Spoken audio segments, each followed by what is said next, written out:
Hello friends, Shashi Agarwal channel के अंदर मैं आप सबका वेलकम करती हूँ। आज का जो हमारा सब्जेक्ट है वो बिजनेस अकाउंटिंग है और जो हमारा चैप्टर है that is the trial balance. Trial balance chapter जो है that is a very important topic. Theory पिछले साल तो 2 क्वेश्चन ट्रायल बैलेंस से दोनों के दोनों थ्योरी आई हुई थी, न्यूमेरिकल भी आ जाते हैं। तो ये क्वेश्चन दोनों इसके अंदर मैंने डिस्कस किए हुए हैं। ट्रायल बैलेंस क्या है, उसके फीचर्स क्या है, ऑब्जेक्टिव्स क्या है, मेथड्स क्या है, कौन सा मेथड बेस्ट है।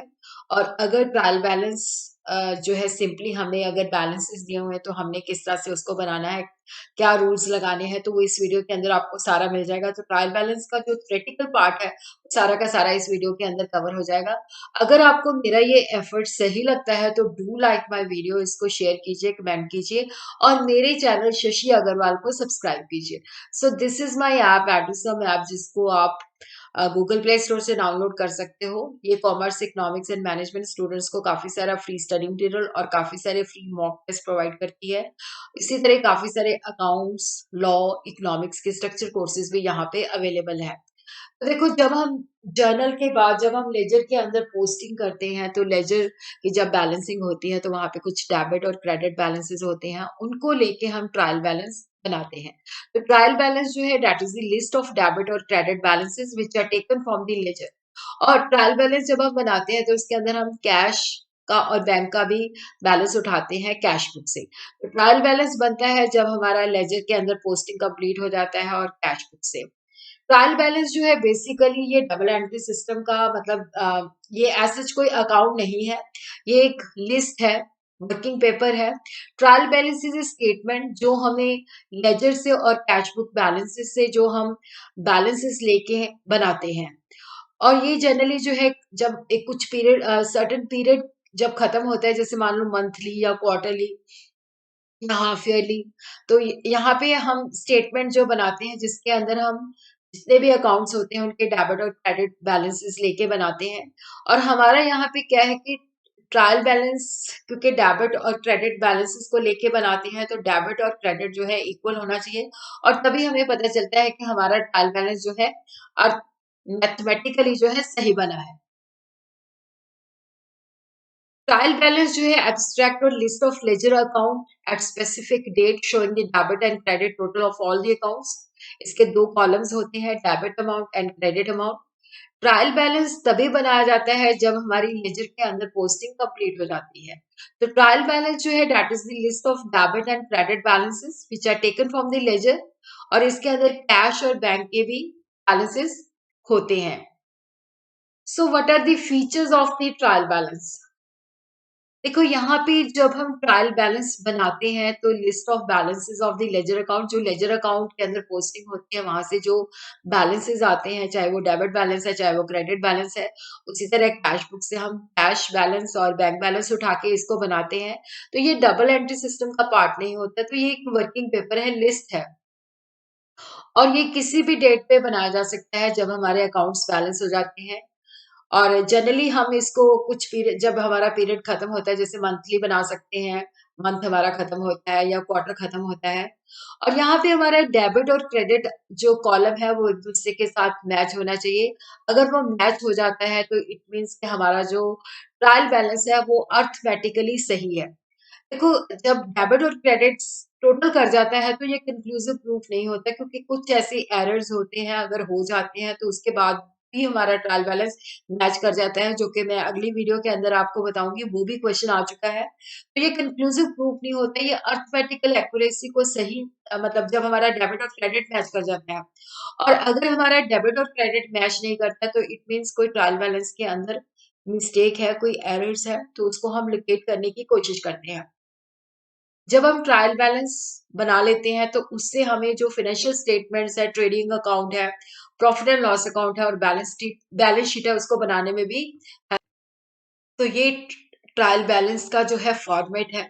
तो यहाँ पे हम हेडिंग लिखते हैं ट्रायल बैलेंस एज ऑन। जैसे मान लो हमने जून के एंड में बनाया है, 30 जून जो भी ईयर होगा। और यहाँ पे पर्टिकुलर्स होते हैं, हेड्स ऑफ अकाउंट्स होते हैं। अगर उसका डेबिट बैलेंस है तो डेबिट कॉलम में लिखते हैं, अगर क्रेडिट अमाउंट है तो क्रेडिट कॉलम में लिखते हैं। तो ये इसका फॉर्मेट है। और डेबिट और क्रेडिट जो है हमारा मैच होना चाहिए, बराबर होना चाहिए। अगर बराबर नहीं होता तो इसका मतलब है कहीं न कहीं एरर कमिट हुआ है। तो देखो जब हम ट्रायल बैलेंस बनाते हैं तो उसके पीछे हमारा ऑब्जेक्टिव क्या है? अगर कई बार क्वेश्चन में आ जाता है नीड क्या है? तो नीड में भी हमने यही लिखना है। तो देखो जब हम ट्रायल बैलेंस बनाते हैं तो उससे हम अपने लेजर अकाउंट की अर्थमेटिकल एक्यूरेसी को चेक करते हैं। अगर हमारा डेबिट और क्रेडिट कॉलम इक्वल है तो इसका मतलब है कि ट्रायल बैलेंस जो है अर्थमेटिकली एक्यूरेट है। ये कंक्लूसिव प्रूफ नहीं है क्योंकि जैसे मैंने आपको बताया कि कुछ एरर ऐसे होते हैं कि जो कमिट हो जाते हैं लेकिन उसके बावजूद भी वो ट्रायल बैलेंस मैच कर जाता है। तो ये डबल एंट्री सिस्टम को भी कंप्लीट करता है क्योंकि यहाँ पे हम जितना डेबिट होता है क्योंकि डेबिट और क्रेडिट जैसे ट्रांजैक्शन को हम रिकॉर्ड करते हैं तो उसके डेबिट और क्रेडिट दोनों पहलू को रिकॉर्ड करते हैं। तो यहाँ पे भी जो ईच ट्रांजैक्शन के both the aspects are recorded तो वहां से बैलेंसेस लेके हम जो है ट्रायल बैलेंस बनाते हैं और डेबिट का जो टोटल है वो क्रेडिट के बराबर होना चाहिए। और ये consolidated statement of balances of account on a certain date हम लेते हैं जिससे हमें जो फाइनेंशियल स्टेटमेंट है उसको बनाने में भी हेल्प होती है। और ये कनेक्टिंग लिंक है लेजर और फाइनल अकाउंट के अंदर तो जिससे हमें फाइनेंशियल स्टेटमेंट जब हमारा ट्रायल बैलेंस बन जाता है तो उससे हमें financial statement trading account profit and loss account और बैलेंस शीट बनाने में भी हेल्प होती है। तो दो मेथड्स हैं, एक टोटल मेथड है, एक बैलेंस मेथड है। तो balance method is much better than the total method. देखो टोटल मेथड के अंदर क्या होता है कि जैसे मान लो if the total of debit side of all the accounts in the ledger is one column and the total of the credit side of all the accounts in the ledger is placed in another column. इसका मतलब है कि देखो यहाँ पे मैंने एक example दी है जैसे मशीनरी अकाउंट है तो उसकी डेबिट साइड का टोटल 72,000 है, क्रेडिट साइड का टोटल 5,000 है। तो जब हम टोटल मेथड बनाते हैं तो उसके अंदर जो डेबिट जैसे मशीनरी का जो डेबिट साइड का टोटल है वो हम डेबिट कॉलम में लिखते हैं, जो उसका क्रेडिट साइड का टोटल है उसको हम क्रेडिट कॉलम में लिखते हैं। तो यहाँ पे हम पूरे अकाउंट का जो डेबिट साइड का टोटल है और जो क्रेडिट साइड का टोटल है वो कंसीडर करते हैं। तो जब हम सारे अकाउंट्स का टोटल जितना डेबिट में है जितना क्रेडिट में है लिख देते हैं तो दोनों साइड्स हमारी इक्वल होनी चाहिए तब हम मानते हैं कि हमारा जो ट्रायल बैलेंस है अर्थमेटिकली एक्यूरेट है। ये जो मेथड है आउटडेटेड मेथड है, काफी कॉम्प्लेक्स मेथड है तो ये जनरली फॉलो नहीं किया जाता। तो यहाँ पे मैंने कुछ आपको बताई दी, जैसे मैंने 3 अकाउंट्स लिए हैं, मशीनरी है, बैंक एंड कैश है। तो उनकी डेबिट साइड का टोटल भी लिखा है जो लेजर हम बनाते हैं और उसकी क्रेडिट जो लेजर का कॉलम होता है उसका भी मैंने टोटल यहाँ पे लिखा है। उसके बाद है बैलेंस मेथड। देखो जो बैलेंस मेथड होता है इसके अंदर जब हम अकाउंट्स बनाते हैं तो उसका जो बैलेंस होता है चाहे वो डेबिट बैलेंस आता है चाहे वो क्रेडिट बैलेंस आता है उसके बेसिस पे हम ट्रायल बैलेंस बनाते हैं। तो ये एक मैथमेटिकल मैक्सिम के ऊपर बेस्ड है कि अगर equals are taken away from the equal then the result are equal. अगर हमने जैसे डेबिट और क्रेडिट हमारा इक्वल आ जाता है तो इट मीन्स कि अर्थमेटिकली ये सही बना हुआ है। ये कंक्लूसिव प्रूफ नहीं है। ये मेथड ज्यादा सिंपल है और इसके अंदर हमें ज्यादा काम नहीं करना पड़ता है और ज्यादा पॉपुलर मेथड है। तो ये इसके एग्जाम्पल है, ये हम देख सकते हैं। ये मैंने जो है बैलेंस मेथड से बनाया हुआ है। तो यहाँ पे हमने जो लेजर बना लिए हैं, लेजर की जब बैलेंसेस होती हैं तो जो उनके डेबिट या क्रेडिट बैलेंस होते हैं, जैसे बैंक ओवरड्राफ्ट का जो है क्रेडिट बैलेंस है, सेल का क्रेडिट बैलेंस है, परचेज रिटर्न का क्रेडिट बैलेंस है, तो उस तरह से डेटर का डेबिट बैलेंस है, तो उस तरह से ये बनाया है। तो यहाँ पे भी हम देखते हैं कि हमारा डेबिट कॉलम का टोटल और क्रेडिट कॉलम का टोटल बराबर हो जाता है। अब अगर प्रैक्टिकली क्वेश्चन आ जाता है और ट्रायल बैलेंस के अंदर हमें बैलेंस दिए हुए हैं तो ट्रायल बैलेंस जो है लेजर और कैश बुक की हेल्प से बनाया जाता है। जब हम ट्रायल बैलेंस बनाते हैं तो ये अकाउंट्स होते हैं, एसेट अकाउंट होता है, लायबिलिटी अकाउंट होता है, कैपिटल अकाउंट होता है, एक्सपेंस अकाउंट होता है, रेवेन्यू अकाउंट होता है। तो रूल्स ये है कि कैश और बैंक बैलेंसेस जो है कैश बुक से लिए जाते हैं। अगर किसी भी अकाउंट का बैलेंस नहीं है तो वो हम नहीं लेते।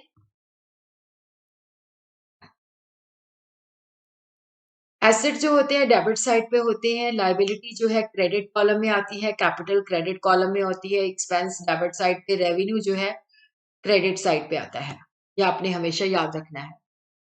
जो डेबिट बैलेंस होते हैं, एसेट का डेबिट बैलेंस होता है, ड्राइंग का डेबिट बैलेंस होता है, डेटर का डेबिट बैलेंस होता है, एक्सपेंस का, लॉसेस का, लाइबिलिटी का क्रेडिट बैलेंस होता है, कैपिटल का क्रेडिट बैलेंस होता है, क्रेडिटर का क्रेडिट बैलेंस होता है, इनकम, गेन, प्रॉफिट, इनका जो है क्रेडिट बैलेंस होता है। परचेज देखो ये है कि परचेज का हमेशा डेबिट बैलेंस होता है। परचेज जो होती है डेबिट कॉलम में होती है, लेकिन जो परचेज रिटर्न या रिटर्न आउटवर्ड होती है इसका क्रेडिट बैलेंस होता है और ये क्रेडिट कॉलम के अंदर अपीयर करती है। उसी तरह सेल का क्रेडिट बैलेंस होता है तो ये क्रेडिट कॉलम में आती है, और जो सेल्स रिटर्न या रिटर्न इनवर्ड होता है उनका डेबिट बैलेंस होता है।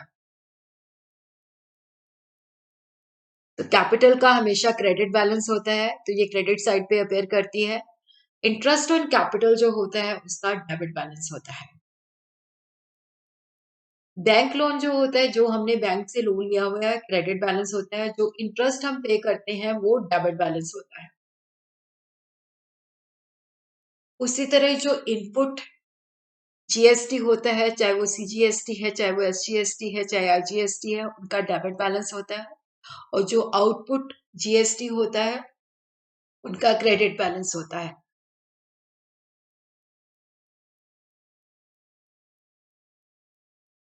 ओपनिंग स्टॉक का हमेशा डेबिट बैलेंस होता है। क्लोजिंग स्टॉक जो होता है ट्रायल बैलेंस में हम कंसिडर नहीं करते, ये कुछ सिचुएशंस के अंदर ही लिया जाता है। ड्राइंग जो होती है डेबिट बैलेंस होता है, बट अगर इंटरेस्ट ऑन ड्राइंग है तो वो क्रेडिट बैलेंस होता है। सन्ड्री डेटर का हमेशा डेबिट बैलेंस होता है और सन्ड्री क्रेडिटर का हमेशा क्रेडिट बैलेंस होता है। एक्सपेंसेस का हमेशा डेबिट बैलेंस होता है। Salary, wage, legal expenses, freight, inward outward, carriage inward outward, interest on capital, bad debts, salary, commission paid, interest paid, सारे डेबिट बैलेंस होते हैं। बिल रिसीवेबल का डेबिट बैलेंस होता है और बिल पेबल जो होता है वो क्रेडिट कॉलम में अपीयर होता है, वो लाइबिलिटी होती है। बैड डेट का डेबिट बैलेंस होता है, बट अगर हमने बैड डेट रिकवर किया है तो वो इनकम होती है, उसको हम क्रेडिट साइड पे लिखते हैं। अकाउंट्स ऑफ एसेट का हमेशा डेबिट बैलेंस होता है। Plant and machinery, furniture and fixture, premises, free hold, lease hold, goodwill, patent, trademark, ये सारे हमारे जो है फिक्स एसेट है। उसी तरह प्रीपेड रेंट, जो हमने रेंट एडवांस में पे किया है तो इसका डेबिट बैलेंस होता है।